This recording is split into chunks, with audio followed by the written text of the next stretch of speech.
Hi there folks, welcome back to the channel. Thanks for watching, and today we're going to be talking about another homage watch. We've all seen homages of various different things, mainly the Submariner and the Daytona. They seem to be homaged an awful lot by a lot of people, plus the homages that are coming out of China. I mean, even Seiko are not immune to being homaged these days. But this particular one is a homage which is a little unusual, I suppose. There was a CWC, Swiss-made Cabot watch company in the 70s and 80s, did watches for the Royal Navy. And what we've got here today is from Cooper Watches in the UK. And this is a homage to that. So this is what it comes in. This little shell case, which is pretty cool. Nice little bit of packaging there. No excess packaging, which is good for the planet.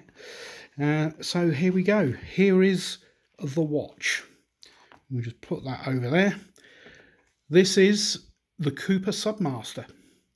We'll get some specs done for you. We have a 42mm case, 47mm lug to lug, a lug width of 20mm. So, you know, great for 20mm straps, and there are so many out there. 15.5mm thick, all 316 stainless steel, and as you can see, it's got a sandblasted finish, which I actually think is really quite cool.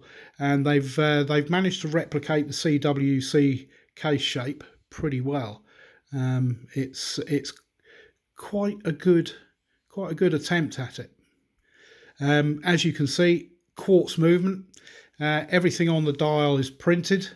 You got your double battens at 12 o'clock and circular indices, apart from the 3 and the 9, a white framed date window, and your minute track around the chapter ring. The sword hands on there, nice and big, especially that hour hand. So this is actually a very, very legible watch. The time I've been wearing it, you know, I've not felt distracted with when telling the time or anything like that. It is actually, you know, really very, very clear. Water resistance, you get 300 meters, 30 bar, as you can see on the dial there, which is printed in white. You have a screw down crown with 2 positions, first position being for the date, second position being for changing the time. And the crown, you've got knurled edge, and it does actually sit flush with those crown guards, but it is actually quite easy to access. As you can see, it does actually come down below the crown guards at the bottom, so it is actually very easy to get to. There is inside this is a Miyota 2115 quartz movement, so it's going to be reliable. It does come on this Nato strap, which is actually pretty good quality. It's quite thick, and you know, the holes in there nicely heat treated.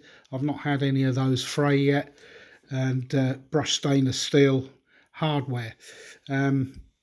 This has been a little bit of a nuisance from time to time when you're putting it on, and that the tang catches under the first bar there. But yeah, once I'd sorted that out, no problem at all.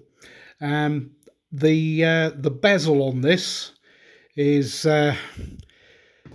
one of my not so favourite things.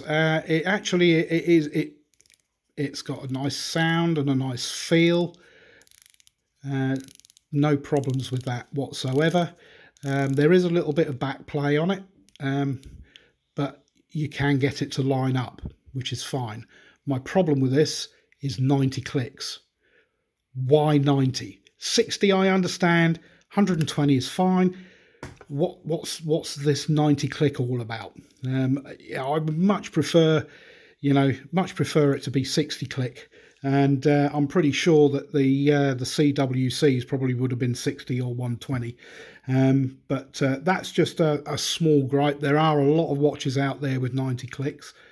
The loom on this is actually pretty good. It does last through the night, particularly on the hands, not so much on the indices. So we shall give this a charge up with the old ultraviolet, and then I shall knock out the light, and then we'll have a look at that loom. Well, as you can see, it's already showing us something of what it can do. Here we go, we'll knock out the lights, and there we are. That's not bad loom at all. You can see it actually lighting up the dial, especially the hands. Now the hands do last through the night. I suppose my only, not complaint is the wrong word, I'd probably like to see a slightly wider minute hand, particularly in daylight, really. But at night time, it is quite thin, to the naked eye. And my camera is absolutely throwing itself a fit at the moment. So we'll get these lights back on. There we go, and we're back. Overseas shipping is available for these. The cost of these is £79 from Cooper Watches, and I'm going to leave a link to their website. I think it's actually pretty good value for money. And now I know I can already hear everybody going, well, what about the Casio Duro? Well, yeah, okay, what about the Casio Duro? Because that's kind of the same sort of area it's in, but you are getting 300 meters with this. And also, this is, for those of you that have seen my Instagram, this is an absolute strap monster. I mean, I've tried it on various straps.